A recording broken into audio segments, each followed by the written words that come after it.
உங்களுக்கெல்லாம்? விவசாயிகளை எப்படியா நீ குண்டர் சட்டத்தில் போடுவ? விவசாயிகளையா? உங்களை போன்ற இவங்க என்ன சாராயம் விற்கிறாங்களா? உங்களை போன்ற இவங்க கஞ்சா விற்கிறாங்களா? உங்களை போன்ற இவங்க உணவு கடத்துறாங்களா? உங்களை போன்ற இவங்க மணலை கடத்துறாங்களா? இல்லையா? நமக்கு சோறு போடுறாங்க, வயிற்றுக்கு சோறு போடுற விவசாயிகளை யாராவது குண்டர் சட்டத்தில் போடுவாங்களா ஐயா? அதனால்தான் நான் சொல்கின்றேன், தமிழக விவசாயிகளே, தமிழக விவசாய பெருமக்களே, நீங்கள் எல்லோரும் ஒன்று சேருங்கள், எங்கள் பின்னால் வாருங்கள், ஒன்று சேருங்கள். இந்த திமுகவை புறக்கணிக்க வேண்டும். இங்கே வந்த நோக்கம் உங்களிடம் வாக்கு கேட்க நான் வரவில்லை, ஓட்டுக்காக நான் இங்க வரல. ஒன்னே ஒண்ணு நீங்க முடிவு பண்ணணும். இந்த நேரத்தில் வருகின்ற சட்டமன்ற தேர்தலில் யார் வர வேண்டும் என்பதை விட யார் வரக்கூடாது என்ற முடிவை எடுங்கள். அதுதான் முக்கியம். யார் வரக்கூடாது? யார் வரக்கூடாது? திமுக வரக்கூடாது. போதும், இவர்கள் ஆண்டது போதும். நாடகம் நாடகம் நாடகம்.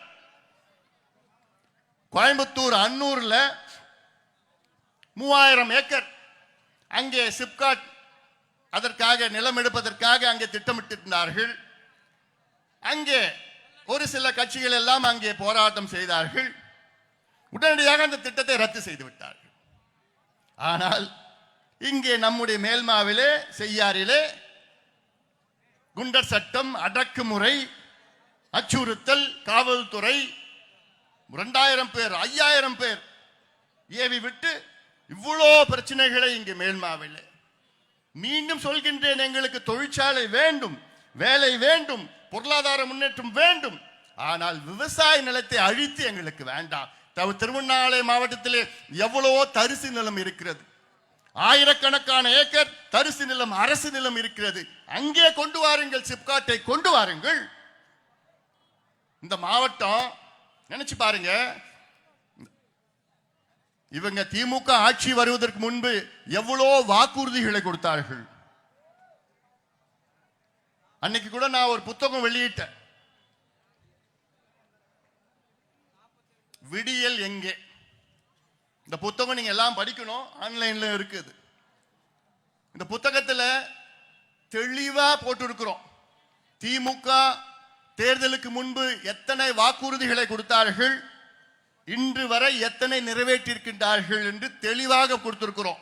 இதுல யாருமே தப்பு சொல்ல முடியாது. இன்னைக்கு வரைக்கும் ஒரு திமுக காரன் கூட வாயை திறக்கல, பதில் சொல்ல முடியல அவங்களால.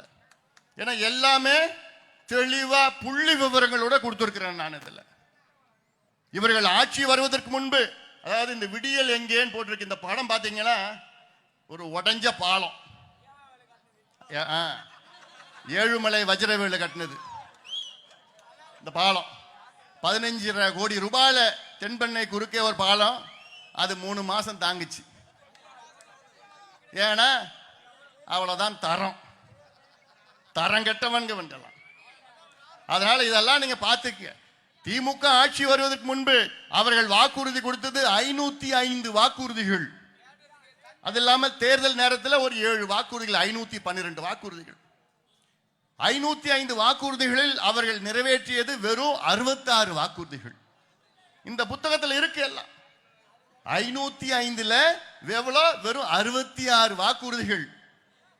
விகிதாச்சாரத்தில் பார்த்தனா வெறும் 12.94, 12.94, 13 கூட வச்சுக்கோங்க. ஆக திமுக ஆட்சிக்கு வந்து 50 மாதங்களில் அவர்கள் நிறைவேற்றியது வெறும் 13 விழுக்காடு வாக்குறுதிகளை மட்டும்தான் நிறைவேற்றியிருக்கின்றார்கள். திமுக அரசு வெறும் 13% அரசு தான், 13 மார்க் தான் திமுக வாங்கியிருக்கிறாங்க. ஒரு எக்ஸாம்ல பாஸ் பண்ணணும் எவ்வளவு மார்க் எடுக்கணும்? குறைஞ்சது ஒரு 35 எடுக்கணும், இல்ல 40 எடுக்கணும். ஆனா திமுக எவ்வளவு மார்க் எடுத்திருக்கிறாங்க? எவ்வளோ? வெறும் 13, வெறும் 13. இந்த 13 திமுக, இந்த 13 திமுகவை